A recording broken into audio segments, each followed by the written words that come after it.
जिसकी सभ्यता का संबंध 5000 ईसा पूर्व से है।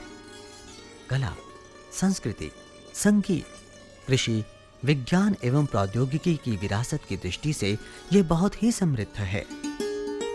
प्राचीन भारत के लोग अपने पीछे एक विरासत छोड़ गए हैं जो ये दर्शाती है कि उन दिनों भी भारत में विज्ञान एवं प्रौद्योगिकी बड़े पैमाने पर फल फूल रही थी।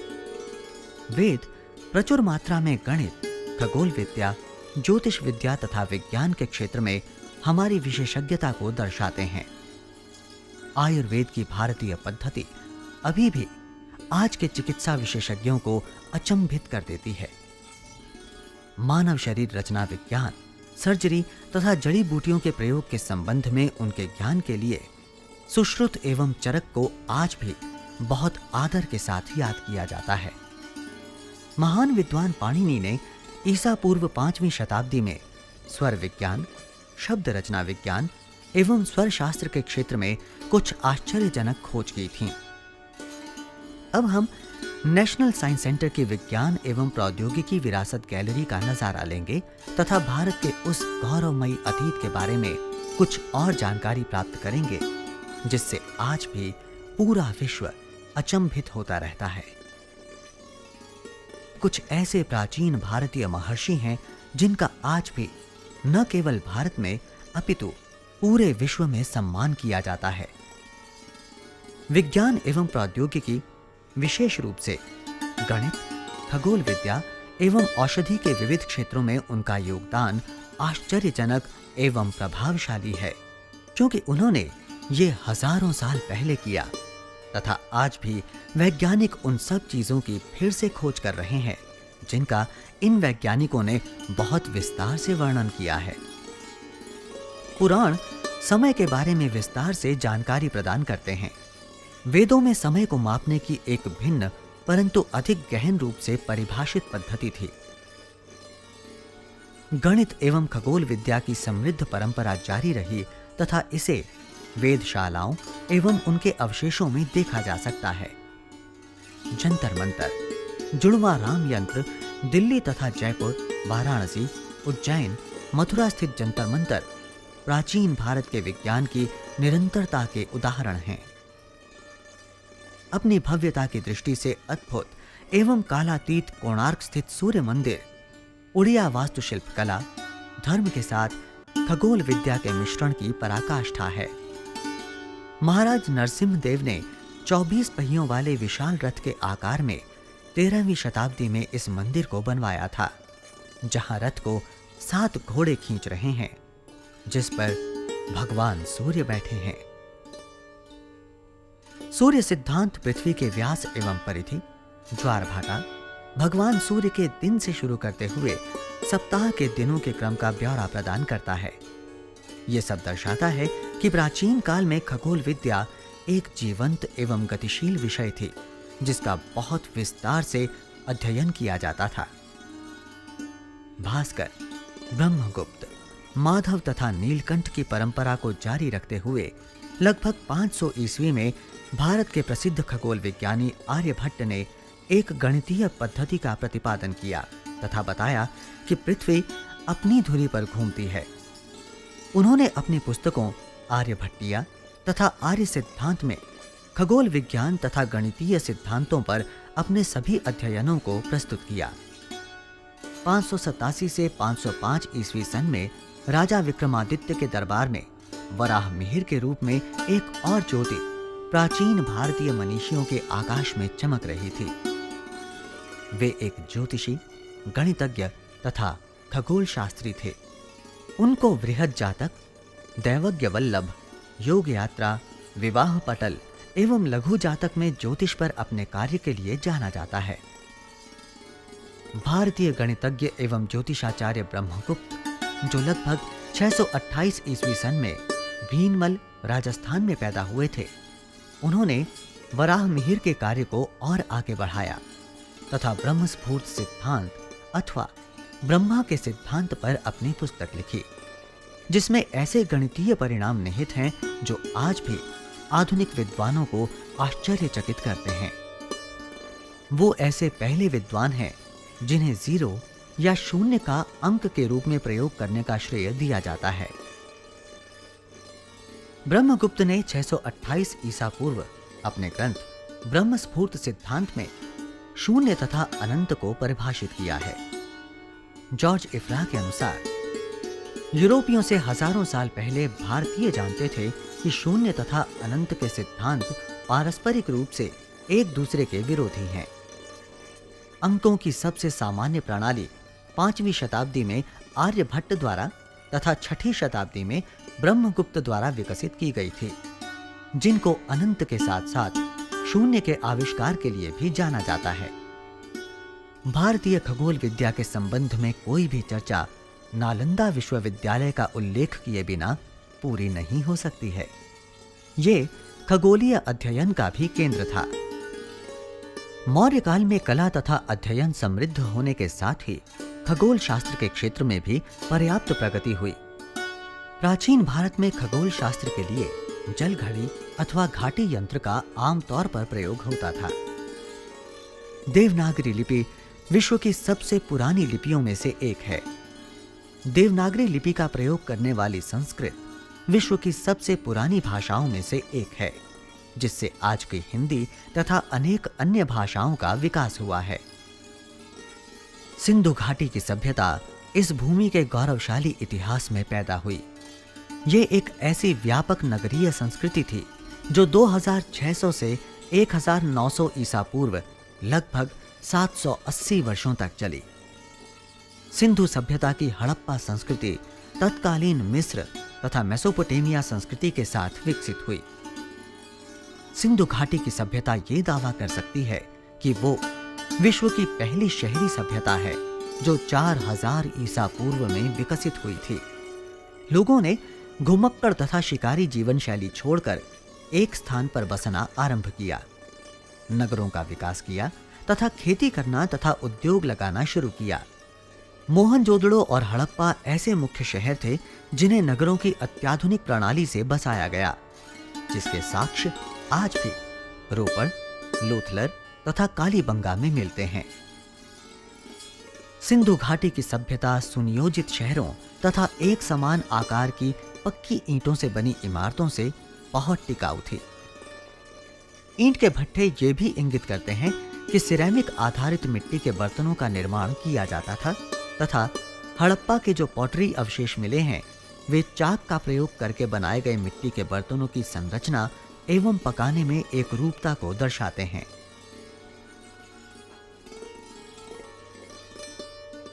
महान अन्नागार यानी ग्रेट ग्रेनरी की खुदाई से इस बात का स्पष्ट रूप से संकेत मिलता है कि सिंधु घाटी की सभ्यता में कृषि पर भव्य भंडार तथा कृषि उत्पादों के स्टोरेज बनाए गए थे।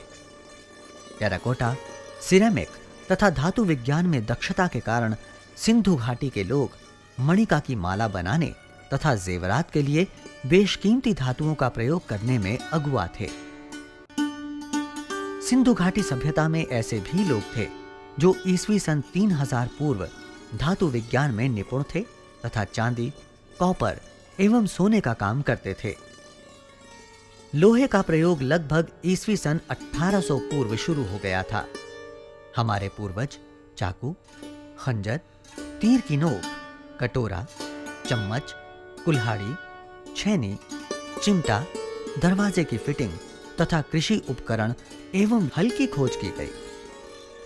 प्राचीन भारत में लोहे के कार्य में भी पर्याप्त प्रगति हुई, जिसका एक उदाहरण दिल्ली का लौह स्तंभ है।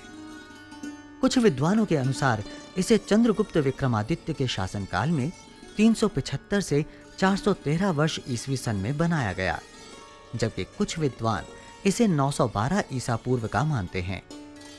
ये 7 मीटर ऊंचा तथा 6 टन से अधिक वजन का एक स्तंभ है। प्राचीन भारतीय धातु विज्ञान के अचंभों तथा रसायन शास्त्र के चमत्कार का संयोजन करना जानते थे। भारतीय उपमहाद्वीप में धातु विज्ञान का इतिहास ईसा पूर्व दूसरी सहस्राब्दी तक पुराना है। प्राचीन भारत में भी लोहा, तांबा, टिन, चांदी और सोने का खनन या आयात किया जाता था और इसमें कोई संदेह नहीं है कि भारत में लोगों को अयस्क के खनन, प्रगलन तथा परिष्करण का अच्छी तरह से ज्ञान था। वुड स्टील भारत में आम युग शुरू होने से पूर्व उत्पन्न हुआ तथा निर्माण प्रक्रिया कदाचित दक्षिण भारत में केंद्रित थी। गुप्त काल की पुस्तक शिल्प शास्त्र में मोम की विलुप्त हो चुकी पद्धति का अच्छी तरह से दस्तावेजीकरण किया गया है। इसमें धातु से आकृति बनाने के बारे में विस्तृत विवरण मौजूद है। 430 ईसा पूर्व से भारत में जिंक का खनन होता था तथा उसे पिघलाया जाता था। कौटिल्य के अर्थशास्त्र तथा मनु के लेखन में पतंजलि एवं याज्ञवल्क्य की कृतियों में कांस्य का जिक्र आया है, जस्ता जिसका एक भाग है। प्राचीन भारत में धातु शिल्प भी काफी विकसित था। भारत में तोप प्रौद्योगिकी अरबों के माध्यम से आई। भारत के इतिहास में तोप के प्रयोग की कई घटनाएं मौजूद हैं। सम्राट अकबर के लिए काम करने वाले फतेहुल्लाह सिराजी को यारघू का आविष्कार करने का भी श्रेय जाता है, जो एक बहुधुरी तोप सफाई यंत्र है। इसके तथा अन्य आविष्कारों के लिए उन्हें अजूबुद्दुल्ला का खिताब दिया गया, जिसका रूपांतर साम्राज्य का हथियार के रूप में किया जाता है। प्राचीन भारत के विख्यात खगोल विज्ञानियों तथा गणितज्ञों ने नाप तौल की पद्धति को उच्च कोटि का बनाया तथा उनमें से कई ने पृथ्वी की नाप हेतु जटिल गणितीय संगणनाएं की। आर्यभट्ट ने लगभग 500 वर्ष ईसा पूर्व पृथ्वी की परिधि तथा व्यास की गणना कर ली थी। चूंकि देश के भिन्न भिन्न भागों में वजन तथा नापतौल की भिन्न भिन्न इकाइयां प्रयुक्त होती थीं, इसलिए कुछ हद तक भ्रम की स्थिति थी तथा मौर्य काल के दौरान राज्य के कुछ नियंत्रण को छोड़कर इनको मानक रूप देने हेतु कोई गंभीर प्रयास नहीं किया गया था। चंद्रगुप्त मौर्य उन कुछ भारतीय शासकों में से एक थे जिन्होंने वजन तथा नापतौल पर राज्य के नियंत्रण हेतु कुछ उपाय लागू किए। रसायन शास्त्र, जैसा कि हम आज इसे जानते हैं, पहले ये एक अलग विषय के रूप में नहीं हुआ करता था। उस समय ये रसायन शास्त्र के माध्यम से चमत्कारी समाधानों के लिए तत्वों की खोज का एक अंश हुआ करता था। रसायन शास्त्र अथवा रसायन विज्ञान चिकित्सा का भी एक अंश हुआ करता था, जिसका साक्ष्य चरक संहिता, सुश्रुत संहिता तथा अन्य संकलनों में रसशालाओं या प्रयोगशालाओं में विभिन्न प्रकार की दवाएं बनाने का व्यापक रूप में उल्लेख है। आयुर्वेद संपूर्ण उपचार की पद्धति है जो न केवल मुखाकृति विज्ञान और उपचार के साथ साथ शल्य चिकित्सा का विस्तार से वर्णन करता है, अपितु इसे उपचार के लिए धातु के साथ जड़ी बूटी के मिश्रण करने वाली पद्धति के साथ एक समग्र निदान भी माना जाता है। प्राचीन भारतीयों को प्लास्टिक शल्य चिकित्सा का ज्ञान था। सुश्रुत प्राचीन भारत के माहिर शल्य चिकित्सक थे, जिन्होंने अपनी सुश्रुत संहिता में इसका उल्लेख किया है। शराब बनाने के लिए प्रयोग में लाए जाने वाले बर्तनों एवं कड़ाहों का मिलना इस बात का प्रमाण है कि प्राचीन भारत में शराब बनाई जाती थी। इस साक्ष्य का संबंध 350 वर्ष ईसा पूर्व से है। पुरातात्विक साक्ष्य दर्शाते हैं कि भारतीय उपमहाद्वीप के प्राचीन निवासी पौधों को बड़ी श्रद्धा से देखते थे। समय बीतने के साथ सुगंधित वनस्पति एवं जीव जंतुओं के उत्पादों के निचोड़, चूर्णन अथवा आसवन से सुगंधित तेल निकाला गया। भारत के शाही राजवंशों एवं छोटे छोटे मध्यम राज्यों द्वारा जारी किए गए भारत के सिक्के ईसा पूर्व पहली सहस्राब्दी के दौरान प्रचलन में आए और शुरुआती चरणों में ये मुख्य रूप से तांबे और चांदी के थे। प्राचीन भारतीयों ने विभिन्न तकनीकों एवं डिवाइसेस की खोज करके अपने इंजीनियरिंग कौशल को भी साबित किया। नोरिया 50 से 80 फीट व्यास की पानी की चक्की है, जिसे नदी से जल चढ़ाने के लिए प्रयोग किया जाता है, ताकि ये गुरुत्वाकर्षण द्वारा नहर के माध्यम से गांवों की ओर प्रवाहित हो और खेती के लिए भूमि की सिंचाई कर सके। घराट पानी के प्रवाह से चलने वाली विशाल पिसाई चक्कियां हैं और ऐसा माना जाता है कि इनका विकास लगभग 7वीं सदी में भारत के हिमालय क्षेत्र में हुआ। कपास को प्रागैतिहासिक काल से ही काता, बुना और रंगा जाता था।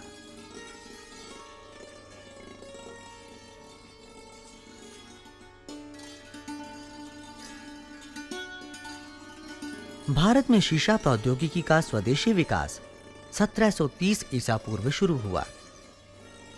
प्राचीन भारतीय मूर्तिकला ये साबित करती है कि भारतीय मंदिरों की मूर्तिकला पूरे विश्व में सर्वश्रेष्ठ मूर्तिकला में से एक है।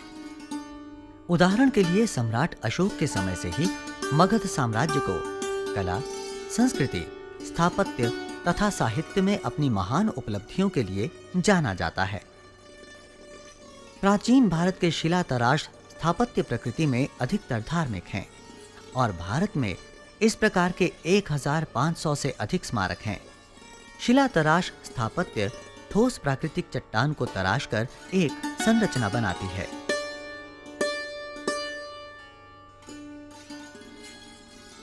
तुर्की के सुल्तानों ने दिल्ली पर 1206 से 1526 तक राज किया और उनके 5 शासकों के अधीन स्थापत्य कला ने उत्कृष्ट प्रोत्साहन प्राप्त किया।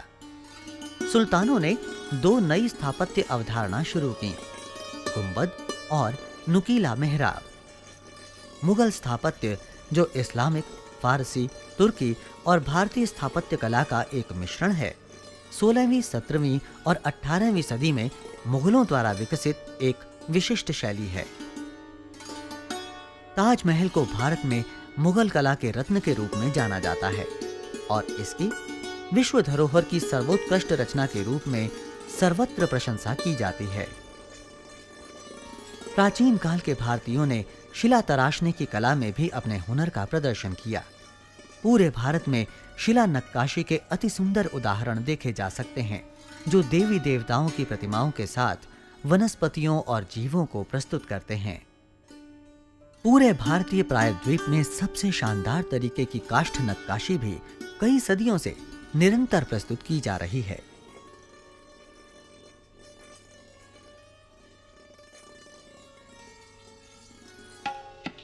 भारत में अलग अलग समयावधि में अलग अलग प्रकार के संगीत वाद्य यंत्रों का आविष्कार किया गया। सितार, सरोद, सारंगी, तानपुरा, संतूर, वीणा, तबला, बांसुरी, शहनाई आदि भारत के कुछ संगीत वाद्य यंत्र हैं।